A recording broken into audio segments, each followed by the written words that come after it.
Nice to see you. And I wanted to introduce myself and my co-host. My name is Karen Wolters. I coordinate adult basic education at Mankato Adult Basic Ed, and this is Mary Kate. Hi, my name is Mary Kate, and I'm the distance learning supervisor for Mankato ABE. I also provide distance learning support to the Southwest region, and I am the new RTC for the Southwest region.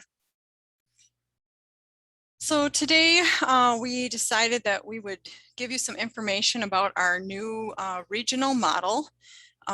We decided as a regional transitions team that we would provide use some of our regional transitions funding to provide transitions level courses to our entire region.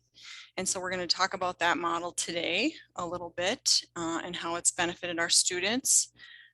Next slide, Mary Kate. So it's just a little overview of what we'll talk about. Usually what people want to know, the why, how, what, where, how do you do this? The first part is going to be just on some context, so you know what area of the state we're talking about and who's involved. And then Mary Kate is going to go through some of the processes that we've set up. We will go over the classes that we offered last school year. And so these things have already happened, and we have some data and information to give you on how that went. The learner management systems that we used to deliver those classes, and then who was involved. Next slide. Thanks, Mary Kate.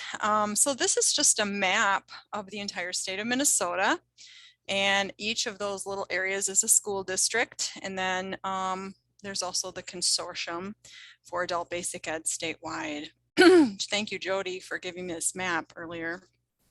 And so our Southwest region, the regional transitions area we're talking about, is the bottom left southwest corner of the state. And as you can see, I blew that up a little bigger on the right side of your screen so that you can actually see the boundaries of each consortium that's involved in this project. So Southwest ABE is our biggest geographical area. There are 3 managers in Southwest ABE. They kind of divide and conquer there. Glacial Lakes is to the north, and that's kind of Hutchinson, Wilmer area. Area Adult Learning Cooperative is Nate's area, and that kind of surrounds Mankato. And then there's Mankato, 6 school districts in South Central there. And then Faribault County to the south. Next slide. So these are the faces you might or might not recognize who are managing the areas of our region. And most of these managers are on the call today and will be in our breakout session at the end of this presentation. So we plan to talk for roughly 30 minutes about what's going on and how we're doing this. And then we plan to have a breakout for about 10 minutes where you can choose as a teacher or as an admin to go into 2 different breakouts and ask questions of the teachers or of us as managers. So as you can see, Anne coordinates Glacial Lakes. C and Marty and Deanna, all 3 coordinate Southwest ABE, different areas of Southwest ABE. Sue coordinates Faribault County, and then Nate coordinates the Area Adult Learning Cooperative. So we work as a team on this project. One of the things that we thought would be helpful is just to give you some idea of why we decided to do this. One of the things that Diane Halverson always used to say was, and Diane is a executive director of our local workforce council, and she recently retired in March. But her famous quote was, if you want to go fast, go alone, but if you want to go far, go together. And this is another example of a real strong partnership that I think is going to go far and help a lot of people. As you know, we have a lot of one-room schoolhouses in rural Minnesota. And Southwest, the corner of the state is mostly one-room schoolhouses. We have about 100 school districts that we collectively serve through 5 different consortia. And some of those areas have some centers, like Mankato has a center. There's a smaller center in St. Peter. There's one in Marshall, and other places, but a lot of it is a one-room schoolhouse. And we don't have critical mass of students to run a lot of synchronous classes when we have a lot of one-room schoolhouses. And so the centers can run classes, but all these little one-room schoolhouses have a GED room, and then ESL people kind of come in and may or may not have strong services. We're trying to build the capacity of our programs to be able to offer more classes and to be able to do some transitions level work by pooling our resources together.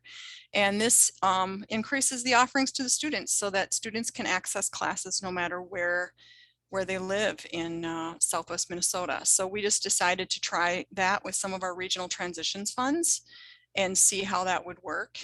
And then we can expand that if we'd like to. Next slide.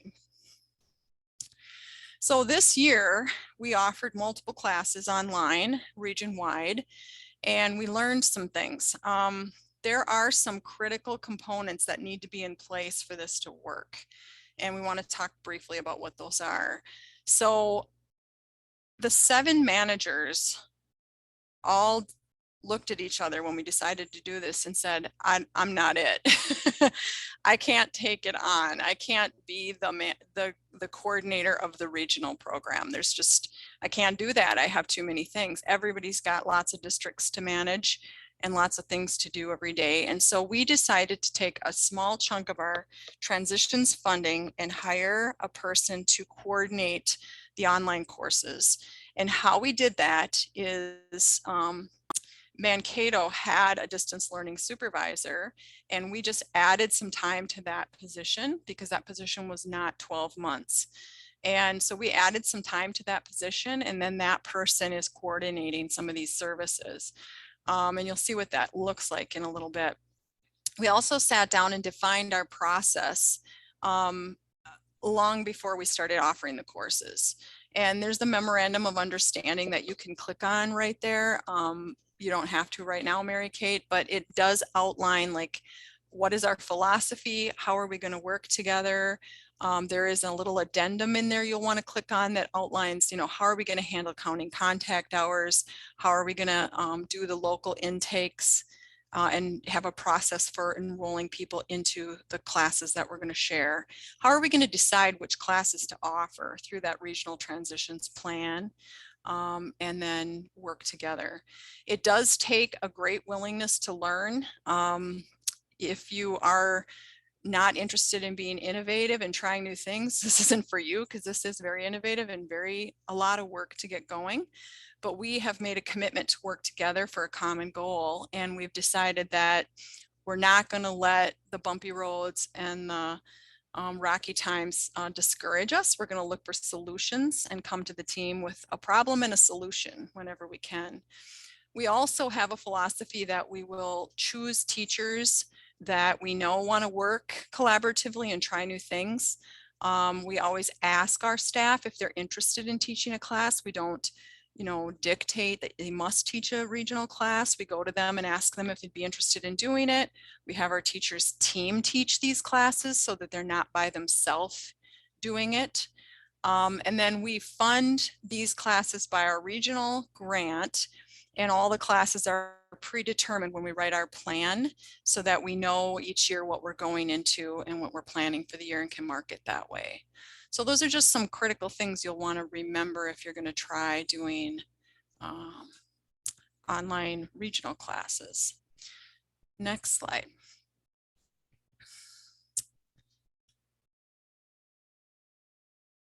So I'm going to have Mary Kate talk a little bit about the process for how, once we've decided a class is going to be offered, how does she actually work with us to get that class off the ground? Mary Thank you. Kate. Mm-hmm.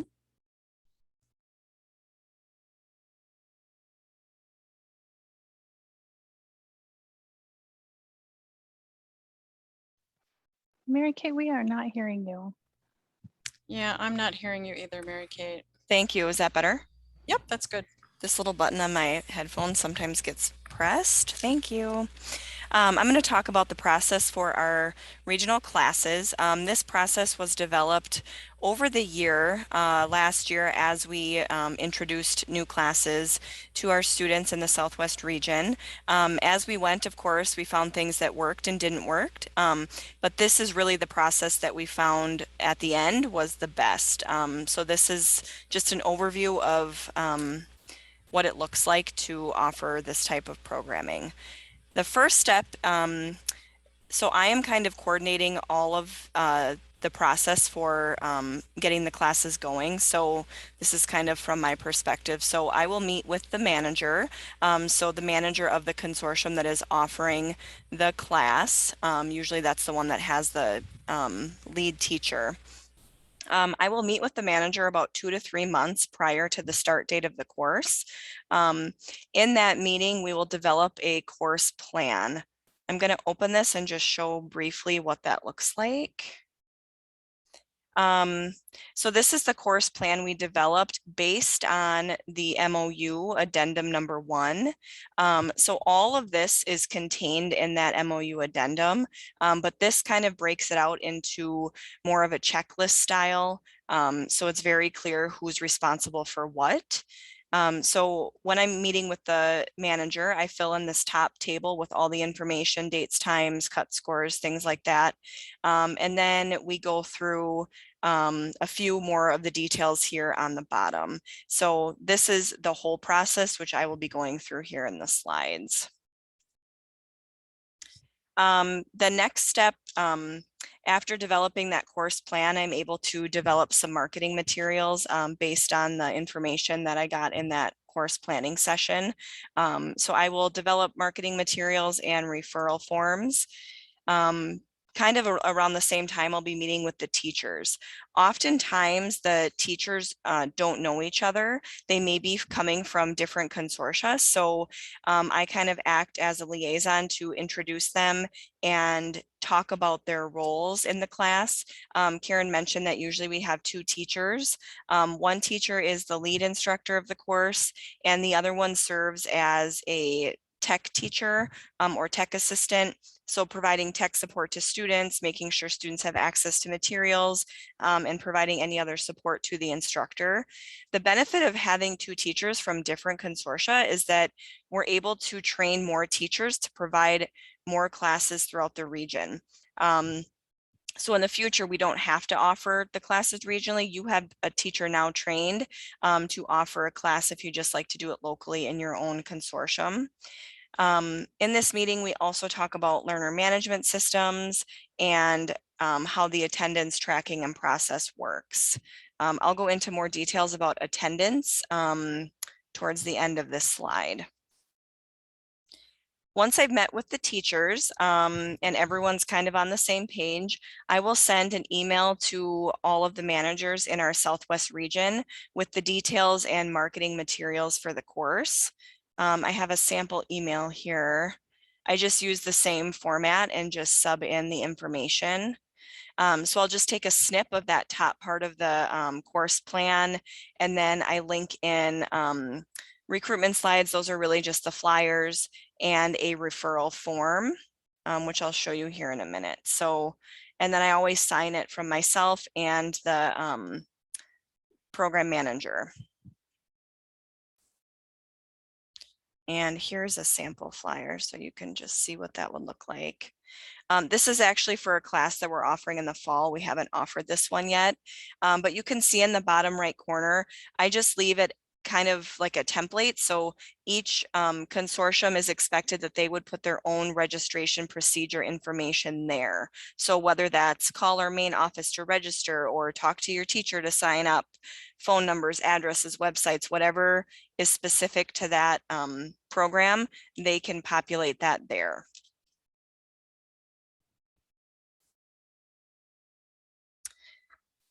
All right.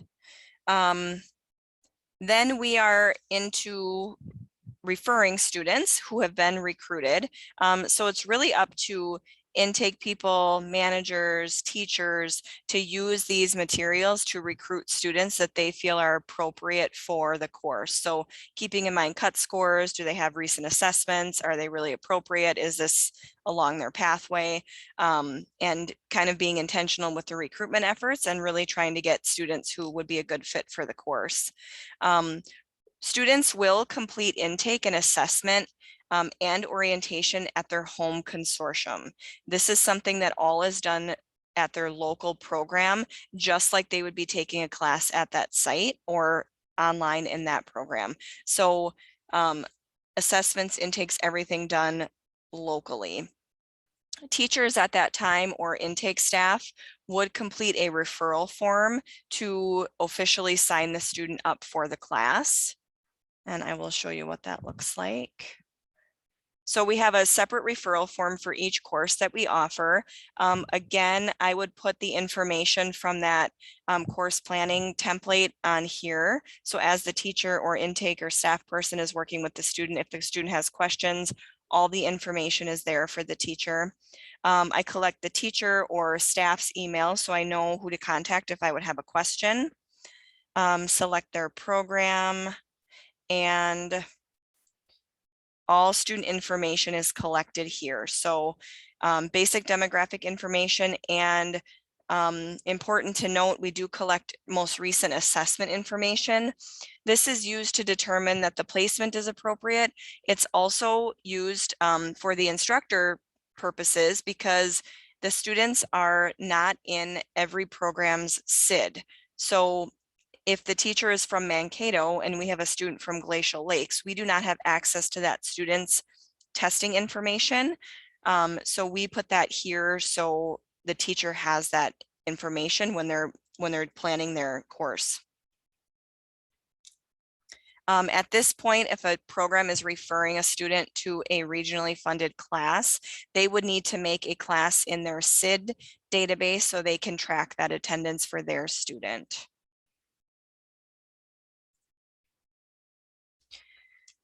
Those referral forms, anytime a staff would submit a referral form for a student, I get an email and I begin populating the class list.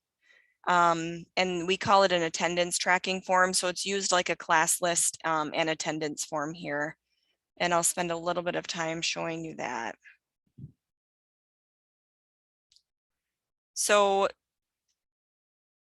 we're using a Google Sheet. At the bottom, you can see there is a tab for each of the classes that we had offered this year.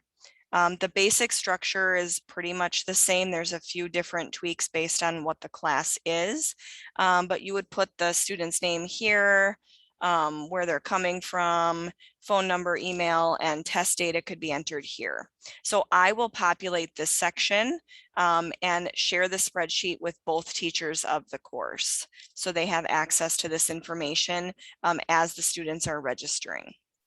Once the class starts, typically we have the assistant or tech teacher mark attendance on this spreadsheet. So it's expected that they just put the hours that the student is in attendance. Weekly, the expectation is that someone from the consortium that has students attending views the spreadsheet and puts the hours in their SID account in the class they've created. So not one consortium is not collecting all the hours for all the students. The hours are going back to the student's home consortium. And this is how we differentiate that.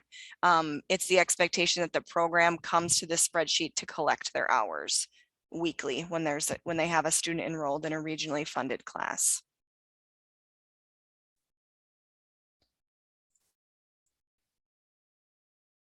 And once the class is over, we take some time to review the data, what students have enrolled from what consortia, how many persisted to the end of the course. And then I will report all of that data back to the Southwest regional managers during our meeting times.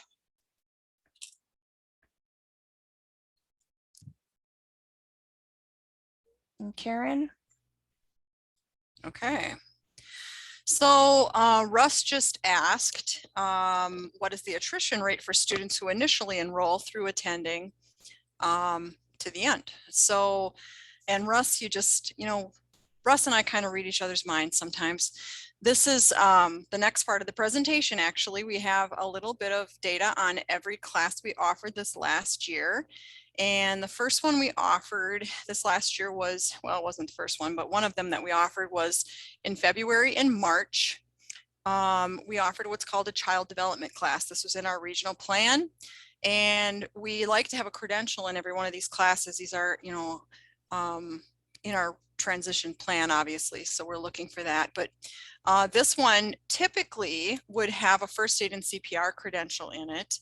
And we were not able to do that in the middle of COVID, but in real times, students would be accessing a first aid and CPR class in their local community.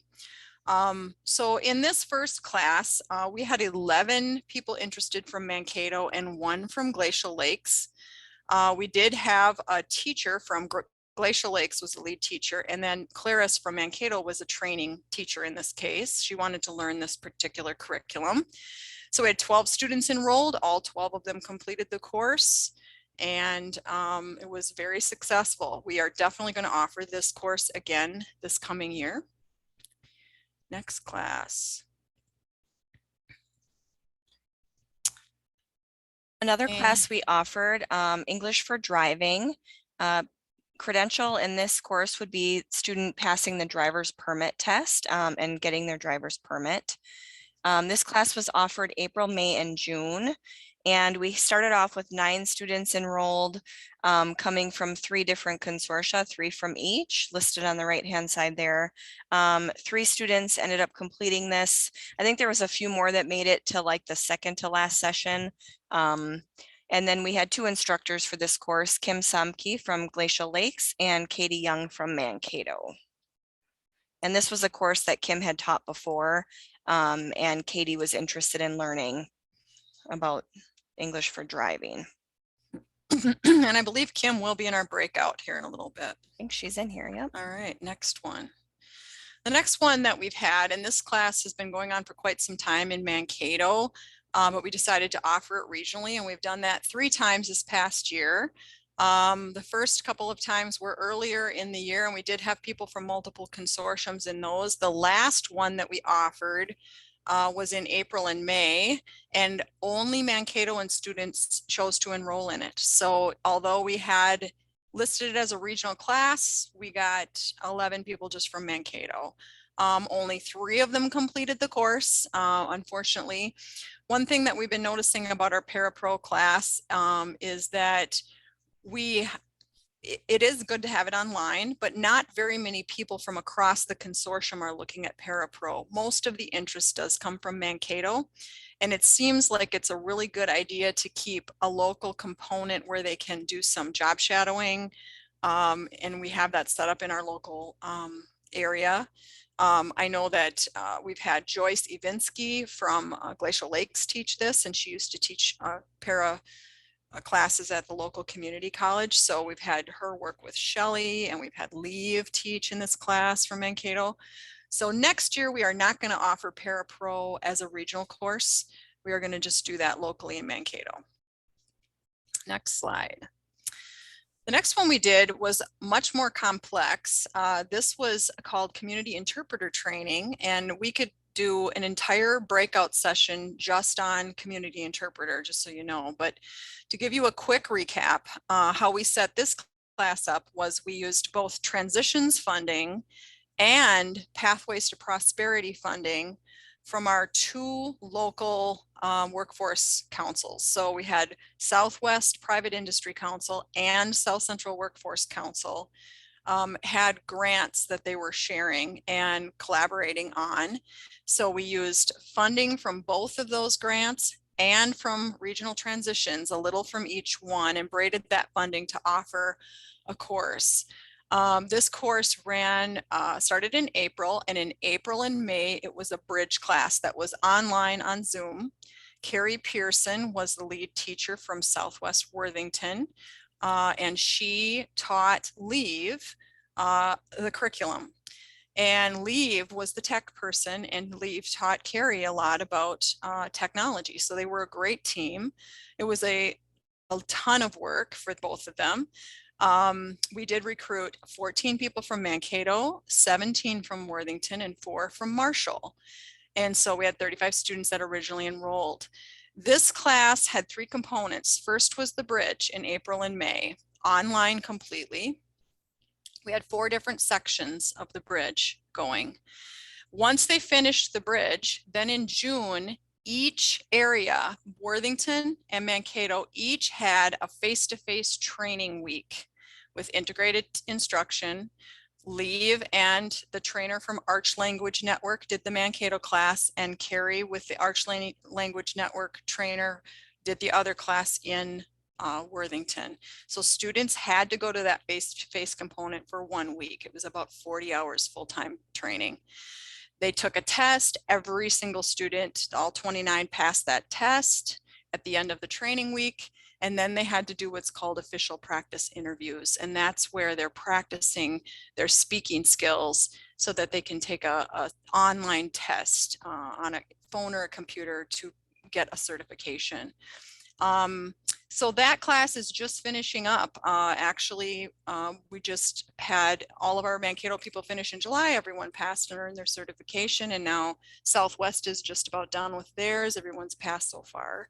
And that was a really great program. We're going to try to write that into our next P2P grant next year and offer that through regionally through P2P next year. Next slide. Mary Kate.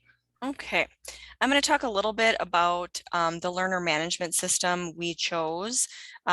We ended up going with Google Sites and using a Google site as our learner management system. The first class we talked about was child development. We intended to use Google Classroom, but ran into some pretty significant issues with domain restrictions and school district emails. So we quickly had to pivot and landed in the Google site. Google Sites have gone really well for the rest of our classes. There's been no restrictions with school district domains or emails. You can limit access to the site by just entering in student emails and staff emails, so only certain people can access the information. That can protect your curriculum and any other information that's contained on the site. They're super easy to customize. You can copy them for future classes and give access to a new teacher. So teachers' information will remain in case they teach the class again. It's really important to have a place to house all of the class materials for student accessibility. This saves time for teachers. You don't have to email everybody homework and this and that. It's a really great place to just post things like a classroom. I do want to show you a few, or maybe just one website, just as an example of what that looks like. I'll go to our community interpreter website. So I have a template that I've set up that I use anytime we have a new regionally funded course. I'll just use the template. So they all kind of have the same look and format. I believe in terms of ease of access for students, having some continuity in these management systems is really helpful. So the first page of every site has basic information about the course, a syllabus, attendance policy if there is one, calendars, and then again, the weekly sessions here have a button at the bottom. Also, those link to the same buttons at the top. In this case, we would have class by week. If it's a class that would go all year, that might look a little bit different. So you'd see the dates. Any class activities would be at the top. Teacher presentation slides are linked here. Any videos that would be used during class can be linked. And then homework can be put down in the bottom section. There's a special way you need to link a homework assignment here that would force students to make a copy, so we don't have to rely on them to go to file, make a copy. This is a good way. If you need to know how to do that, I can help you out. Really, the purpose of this is so students can go back and have the information after class is over. It takes students and everybody many times to hear information. So we really need a place for students to go to access that class information when class is ended. So you can see each week is kind of structured the same.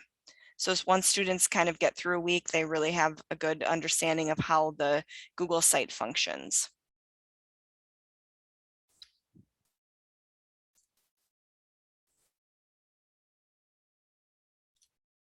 And for our regional courses, we have mainly used Zoom as our video platform. Most of the other regional consortia have used Zoom for all of their classes. So it seemed to be the most universal platform for our area. We haven't run into many domains of email addresses and things like that.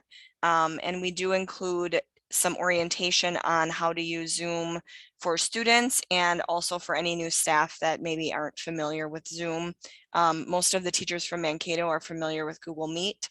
So if a teacher from Mankato was going to teach a regional course, I would just provide an orientation on Zoom for them.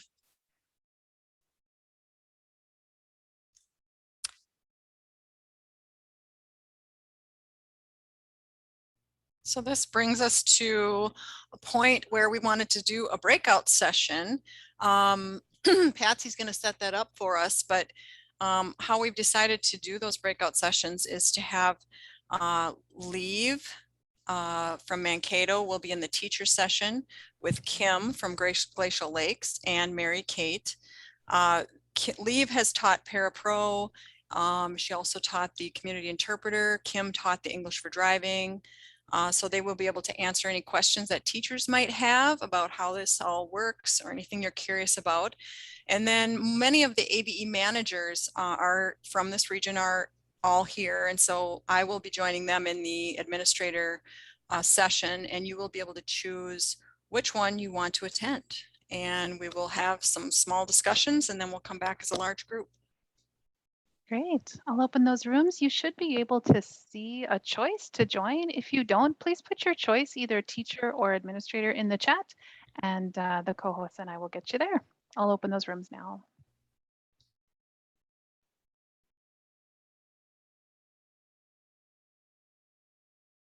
So again, you should be able to see, if you have the latest version of Zoom, a choice to join a room. If you are not, Welcome back from our breakouts. I hope you got some questions answered. And we just have a couple of minutes before we go to our next session, which is the land board meeting. Mary Kate and Leave, is there anything from your breakout session that you want to share with the group or a question you couldn't answer?